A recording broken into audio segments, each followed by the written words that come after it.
Нека прави свой стил, докато чакаме за разматериал. Денят е седми, а така бит е тежък и некъв дарк е сега. Продължавам и влизам от нощта, така, с нож в ръка, готов да отрежа твоята глава. Знам точно къде да режа, по врата няма да се спра. Убийство след убийство, продължавам пред да вървя, докато в нощите небеса аз летя и да спя. Една минута е шибания инструментал, сега братле, идвам от крайния квартал, Левски го представям.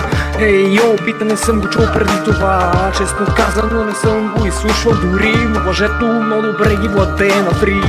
Моля се къде да влиза бързо или бавно, средно на 80 удара в минут, сега става на 79, а сега мога да направя за 125, няма никакво значение, нека късмет, а на практика и бита удължаваме сега, да не се самонаранявам се с наркотици, да го духа шибаните политици, продължавам аз напред, ето дължих бита с няколко пара, аз съм шибанин цара на хоркора, сега за моите хора от затвора, и аз съм потенциалния, аз съм фаталния и баналния.